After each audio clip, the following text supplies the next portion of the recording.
So hello everyone. Today we are going to talk about chapter number 2, that is reproduction in flowering plant. So अभी तक क्या है कि हमने first chapter में पढ़ा था रिप्रोडक्शन क्या होता है, रिप्रोडक्शन के टाइप्स क्या होते हैं. तो प्लांट्स के अंदर हमने पढ़ा था कि दो तरह का रिप्रोडक्शन हो सकता है, या तो होगा सेक्सुअल रिप्रोडक्शन या फिर असेक्सुअल रिप्रोडक्शन. असेक्सुअल रिप्रोडक्शन जो होता है प्लांट की उन कैटेगरीज में होगा जिनमें गैमेट्स नहीं बनते, सिर्फ स्पोर्स वगैरह की फॉर्मेशन होती है. फॉर एग्जांपल आपके ब्रायोफाइट हैं, टेरिडोफाइट्स हैं, मींस वो प्लांट जिनमें फ्लावर नहीं आते उनके अंदर आपका असेक्सुअल रिप्रोडक्शन होता है. बट ऐसे प्लांट्स जिनके अंदर फ्लावर्स प्रेजेंट होते हैं उनके अंदर होगा सेक्सुअल रिप्रोडक्शन. अब जो सेक्सुअल रिप्रोडक्शन हमने पढ़ना है फ्लावरिंग प्लांट की बात आ गई, तो सबसे पहले हम जो स्ट्रक्चर डिस्कस करेंगे वो रहेगा हमारा फ्लावर. ठीक है, तो फ्लावर का जो स्ट्रक्चर है आप अगले क्लासेस में पढ़ चुके हैं, एक बार उसको जनरल से थोड़ा उसका रिकॉल कर लेते हैं. तो हमारे पास किस तरह से स्ट्रक्चर होता है, एक बेस होता है, उस बेस के नीचे हमारे पास एक स्टॉक लाइक स्ट्रक्चर होता है. ठीक है, इस बेस को हम बोलते हैं थैलस. किसी किसी बुक में थैलस को बोला गया है पेडंकल.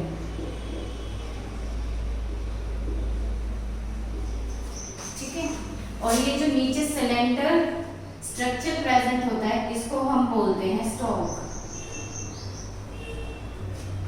ठीक है, इन दोनों के कॉम्बिनेशन को बोला जाता है रिसेप्टेकल.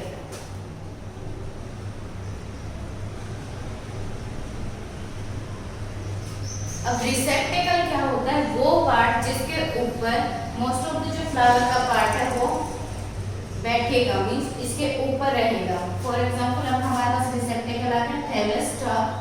अब यहाँ पे क्या होंगे हमारे पास ग्रीन लीफ लाइक स्ट्रक्चर या पेटल्स जैसे स्ट्रक्चर. ठीक है, जो क्या करती हैं अपने अंदर पेटल्स को प्रोटेक्ट रखती हैं.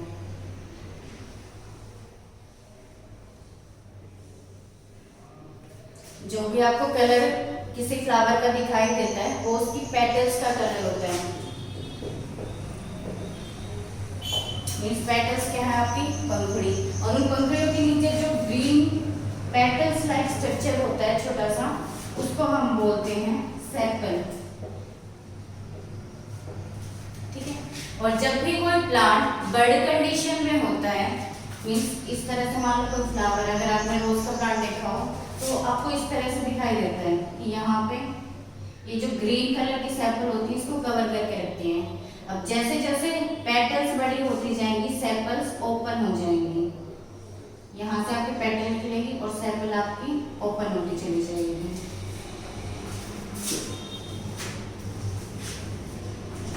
Petals sepal.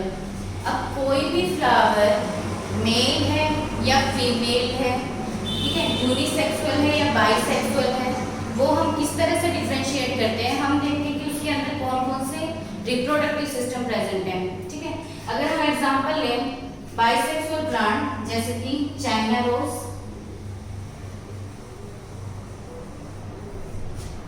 ठीक है, जो चाइना रोज होता है आपका बाइसेक्सुअल प्लांट होता है, मींस एक ही फ्लावर के अंदर दो रिप्रोडक्टिव सिस्टम प्रेजेंट होते हैं. मान लो ये है हमारे पास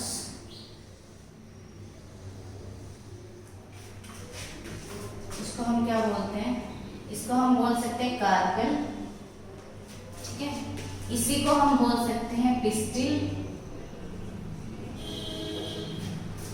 और कार्पेल या जो पिस्टिल है ये हमारा होता है फीमेल रिप्रोडक्टिव सिस्टम किसी भी फ्लावर का. अगर हम मेल रिप्रोडक्टिव सिस्टम देखें तो मेल रिप्रोडक्टिव सिस्टम में क्या होता है, मेल रिप्रोडक्टिव सिस्टम में आपके पास होता है स्टेमन.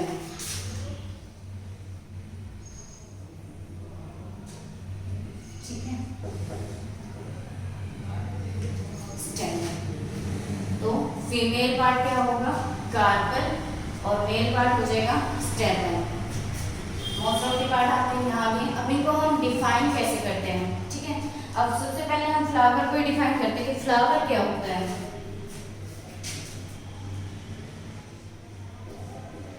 तो जो फ्लावर आपका होता है it is a modified shoot, because जो स्टेम निकलती है शूट निकलती है उसी के आप ऊपर ब्रांचेस वगैरह आती है और वहीं पे आपके फ्लावर आना शुरू होते हैं। तो flower is a modified shoot.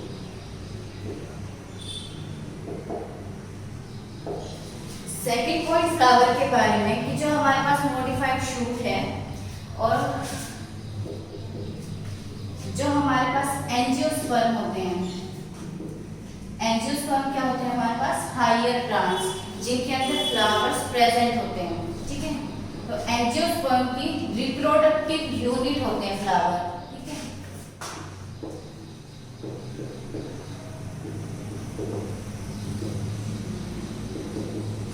Flower का मेन फंक्शन क्या क्या होता है? फ्लावर के पास इतने सारे पार्ट होते हैं।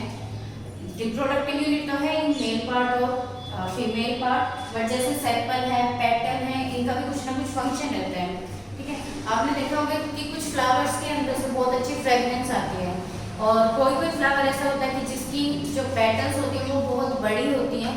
तो उनका काम क्या होता है कि किसी एनिमल को, किसी इंसेक्ट को अपनी तरफ अट्रैक्ट करना ताकि वो उनको हेल्प कर सके आगे पॉलिनेशन कराने के लिए, ठीक है।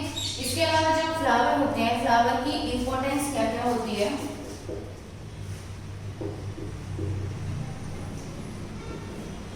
जो फ्लावर होते हैं उनकी एस्थेटिक इंपॉर्टेंस होती है, कल्चरल वैल्यू होती है। कल्चरल वैल्यू कैसे? जैसे कोई भी आप फेस्टिवल वगैरह मनाते हो तो वहाँ पे जो फ्लावर्स हैं यूज होते हैं। रिलीजियस इंपॉर्टेंस होती है, ठीक है। जो भी आपके धार्मिक कर्मकांड होते हैं वहाँ पे भी फ्लावर्स यूज किए जाते हैं। इसके अलावा सोशल प्रोग्राम्स, ठीक है। जैसे किसी की मैरिज है, किसी की बर्थ है, किसी की डेथ है, तो वहाँ पे भी जो फ्लावर्स होते हैं यूज होते हैं, ठीक है। तो फ्लावर की इंपॉर्टेंस पढ़ने के बाद अब हम इसका स्ट्रक्चर पढ़ने वाले हैं। स्ट्रक्चर को डिफाइन करेंगे, उसके अंदर क्या क्या चीजें हैं।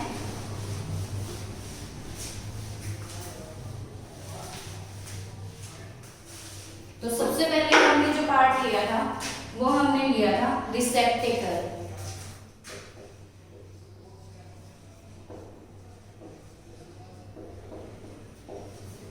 तो रिसेप्टेकल क्या है? The basal part of a flower.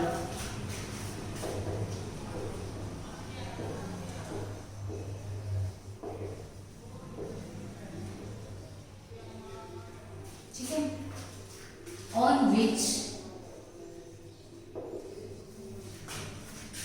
petals and sepals are present, ठीक है। इसके बाद जो रिसेप्टेकल है, रिसेप्टेकल को हमने दो चीजों में डिवाइड किया। फर्स्ट हमारा थैलस, सेकंड स्टार। तो थैलस, इसको आप कैसे डिफाइन करोगे? इट इज एन राउंड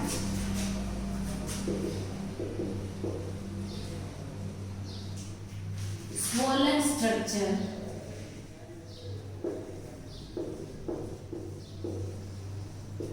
ठीक है। और यहाँ से जो आपके पेटल्स होंगे या सेपल्स होंगे वो प्रेजेंट होंगी या इसके ऊपर लोकेटेड होंगी, अटैच होती है इससे, ठीक है। इसके बाद है star, the long tube like structure,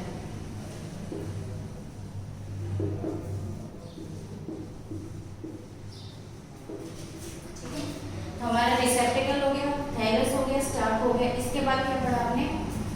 petals. Petals are bright colour structure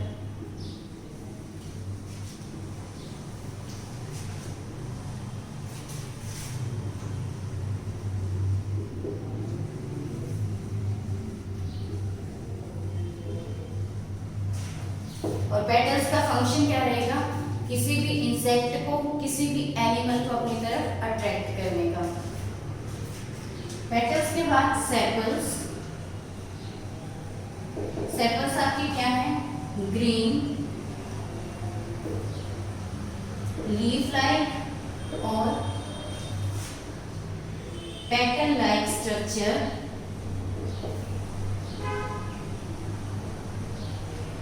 which protect petals.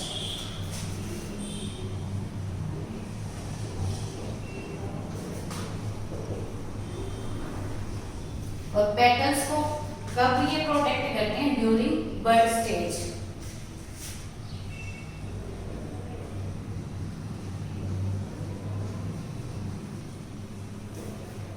ठीक है, सेपल हो गया, पेटल्स हो गया। इसके बाद हम चलेंगे मेल रिप्रोडक्टिव पार्ट और फीमेल रिप्रोडक्टिव पार्ट के ऊपर।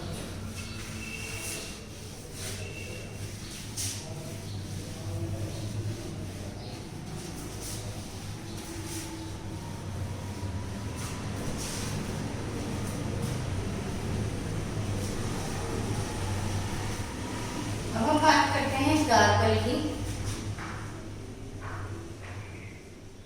कार्पल को ही क्या बोलते हैं? पिस्टिल। ठीक है, और ये क्या होता है? Female reproductive part of flower.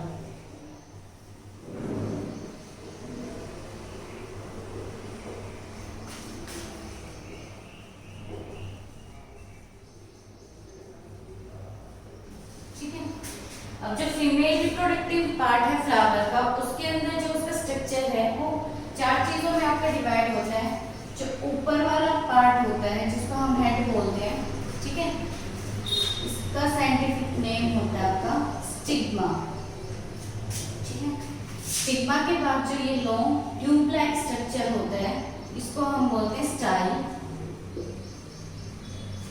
ठीक है, स्टाइल जाके ओपन होती है स्वोलन कैविटी जिसको हम बोलते हैं ओवरी। राउंड स्ट्रक्चर बोल सकते हो, कैविटी बोल सकते हो, और इस राउंड स्ट्रक्चर के अंदर प्रेजेंट होते हैं ओव्यूल।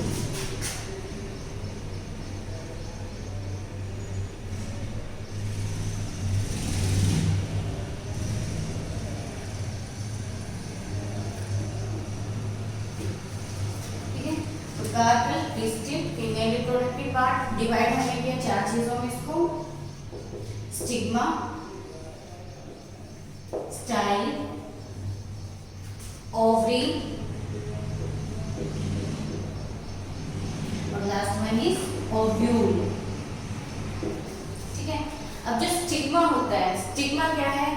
टर्मिनल पार्ट होगा female reproductive part, female reproductive system का। ठीक है, ये इसको हेड बोल सकते हो आप। इससे क्या होता है कि कोई भी पोलन ग्रेन जब आता है तो वो यहाँ पे आके अटैच हो जाता है। ठीक है, इसके बाद नेक्स्ट जो स्ट्रक्चर, तो स्टिग्मा को डिफाइन कैसे करना है? It is the terminal head of female reproductive part. Style क्या है? लॉन्ग ट्यूब लाइक स्ट्रक्चर जो 2 चीजों को ज्वाइन करेगा, स्टिग्मा को ज्वाइन करेगा ओवरी से। ओवरी क्या है? A round structure which contain ovules. और ओव्यूल क्या है? These are the egg cell.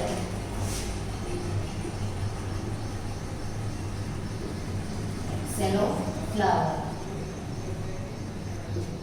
ठीक है, और जब अब यहाँ पे तो देखो क्या है कि एक फ्लावर के अंदर हमने सिर्फ एक रिप्रोडक्टिव सिस्टम लिया है।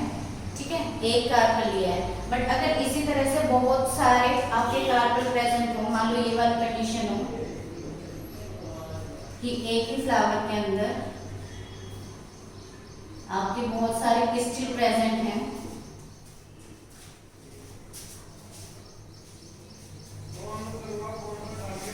तो यहाँ पे क्या होता है? इसको हम बोलते हैं गाइनोशियम।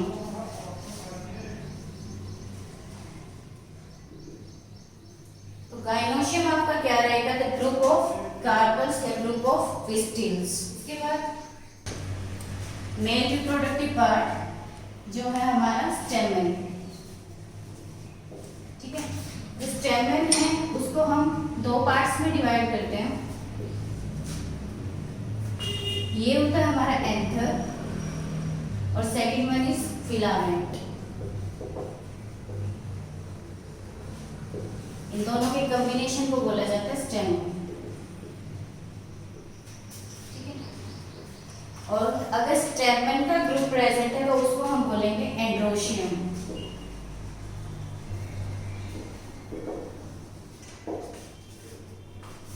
ये दोनों पार्ट होने के बाद जो नेक्स्ट हमारे पास टॉपिक आता है वो हम पढ़ेंगे माइक्रोस्पोरोजेनेसिस।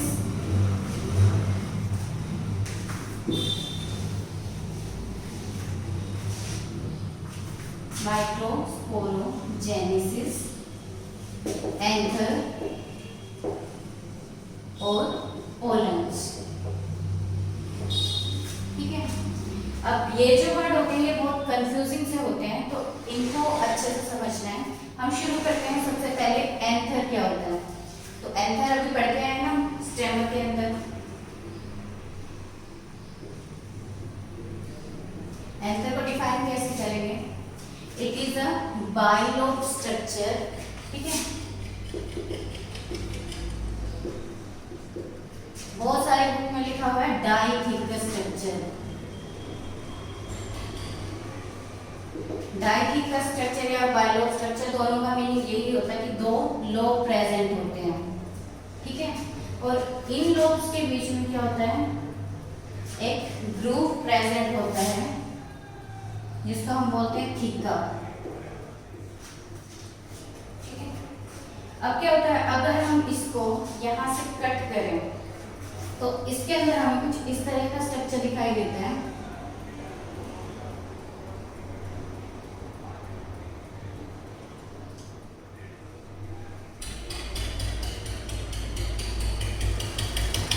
तो वही एंथर फिलामेंट ऊपर से हमने इसको कट कर दिया, तो अब इसके अंदर हमें क्या दिखाई देते हैं? 4 पोलन सैक दिखाई देंगे। ठीक है, तो पोलन सैक जिस स्ट्रक्चर के अंदर प्रेजेंट होते हैं उसको हम बोलते हैं माइक्रोस्पोरेंजियम। माइक्रोस्पोरेंजियम। ठीक है, तो जब हम किसी एंथर को कट करते हैं तो हमारे पास क्या आ जाते हैं? माइक्रोस्पोरेंजियम। अब माइक्रोस्पोरेंजियम के अंदर क्या है? Pollen sac. पोलन सैक के अंदर होंगे आपके पास पोलन मदर सेल। ठीक है, अब ये जो चीज मैंने लिखी है पोलन मदर सेल, इसका नाम भी अलग अलग जगह है ये दिया होता है कि कहीं लिखा होगा पोलन मदर सेल, कहीं पे लिखा होगा स्पोरेंजियस टिश्यू। उसी से आपकी मदर सेल बनती है, मदर सेल आगे डिवाइड होती है और वो डिवाइड होने के बाद बनाएगी पोलन ग्रेन्स। ठीक है, तो याद कैसे रखना है कि सबसे बड़ा स्ट्रक्चर एंथर, एंथर के अंदर माइक्रोस्पोरेंजियम, माइक्रोस्पोरेंजियम के अंदर पोलन ग्रेन्स। ठीक है, तो एंथर को डिफाइन कर सकते हो आप, बाइलोब स्ट्रक्चर होता है, डाइथिकस स्ट्रक्चर होता है। ठीक है, और माइक्रोस्पोरेंजियम अभी इसका स्ट्रक्चर थोड़ा डिटेल में पढ़ते हैं। माइक्रोस्पोरेंजियम का स्ट्रक्चर है बहुत सारे एग्जाम्स में आता है, तो इसको जरा ध्यान से करना है।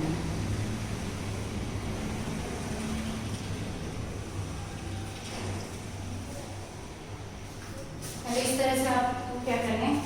4 पार्टीशन कर लेना है। ठीक है, उनके अंदर क्या होता है हमारे पास? Pollen sac. अब जो पोलन सैक होते हैं, पोलन सैक को प्रोटेक्ट करने का काम एक लेयर करती है जिसको हम बोलते हैं टैपिटम। तो ये चीज याद रखनी है। ठीक है, पोलन सैक को हम प्रोटेक्ट करते हैं टैपिटम। अब कोई भी स्ट्रक्चर हम लेते हैं तो उसकी बाउंड्री पे जो मेम्ब्रेन प्रेजेंट होती है उसको हम बोलते हैं एपिडर्मिस। ठीक है, तो इसी तरह से यहाँ पे भी क्या होगा? एपिडर्मिस प्रेजेंट होगी। इसी तरह से पूरे स्ट्रक्चर के अंदर। ठीक है, अब हम एक का बना देते हैं स्ट्रक्चर, बाकी सब सेम बनेगा। 4 पार्टीशन करें, 4 पोलन सैक बनाओ, पोलन सैक के बाहर टैपिटम बनाओ, साइड वाली बाउंड्री पे बनाई हमने एपिडर्मिस।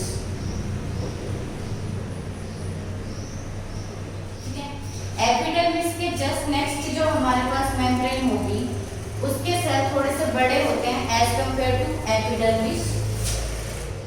ठीक है, थोड़े बड़े बड़े बना रहे हैं।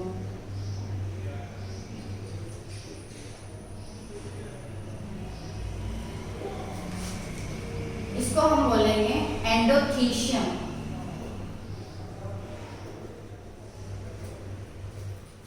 एपिडर्मिस हो गया, एपिडर्मिस के बाद एंडोथीशियम। अब एपिडर्मिस और जो एंडोथीशियम होती है ये सिर्फ एक एक लेयर बनाती है। इसके बाद हमारे पास 2-3 आएंगी मिडल लेयर्स। अब जितना स्पेस बचता है उसको आप कवर कर दो सेल बना के। और एंडोडर्मिस से जरा छोटे सेल बनाना।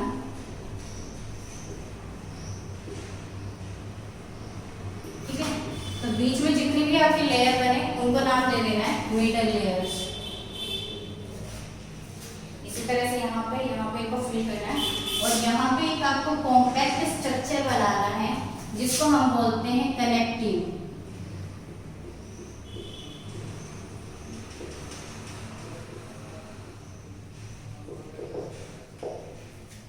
ठीक है, कनेक्टिव। और इसी तरह से पूरे डायग्राम को आपने फिल कर देना है। कॉलम सेल के अंदर क्या है हमारे पास? Microspore mother cell, pollen mother cell या स्पोरोजीनियस टिश्यू।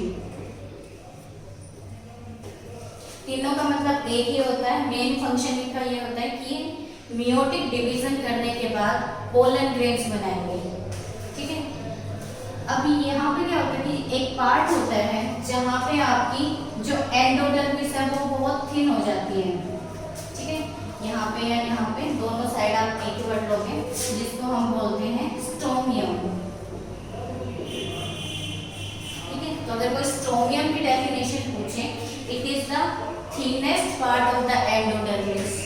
और कब क्या होता है कि जब हमारे पास जो एंकर होता है मैच्योर होना स्टार्ट हो जाता है, मीन्स पोलन ग्रेन की फॉर्मेशन होने वाली होती है, तो ये ड्राई अप होना शुरू हो जाएगा। यहाँ पे स्ट्रेस पड़ता है।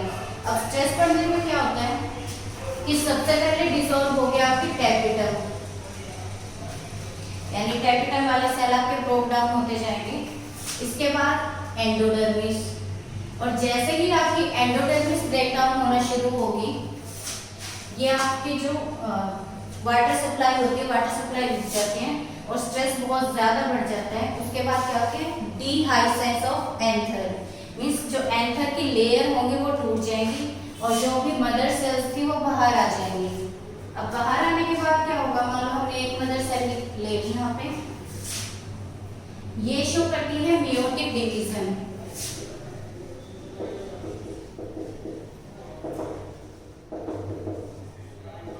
Microspore mother cell meiotic division show की और एक टेट्राड की फॉर्मेशन कर देंगे।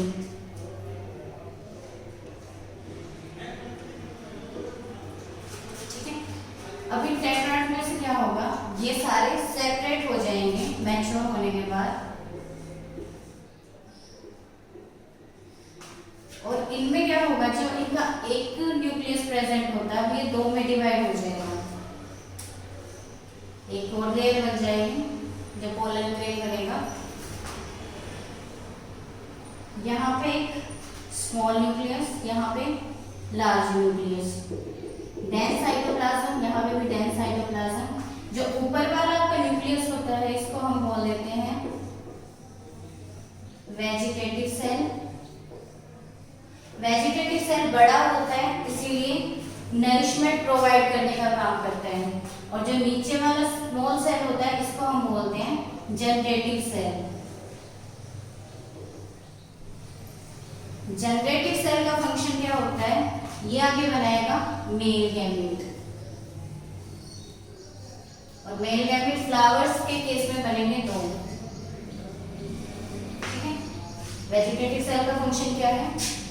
नरिशमेंट प्रोवाइड करना।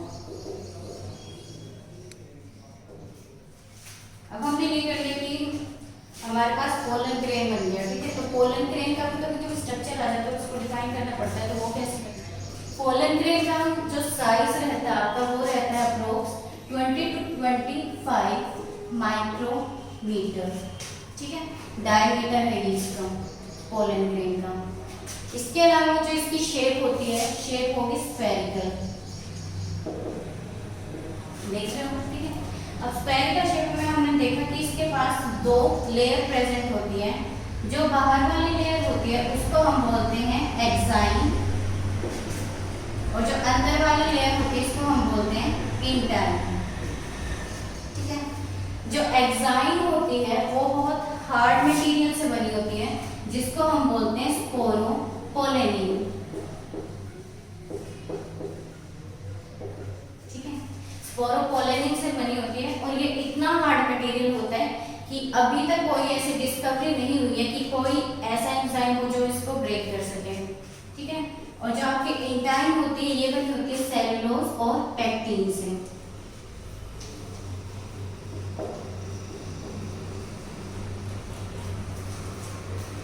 अब देखिए क्या होता है, ये बाहर वाली लेयर यानी हार्ड है, अब ये मान लो इसके ऊपर है स्पोरोपोलेनिन की कमी।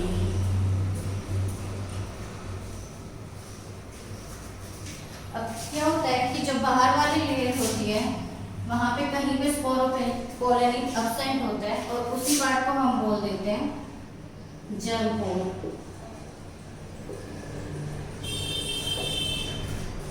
इंटाइन इसके अंदर है,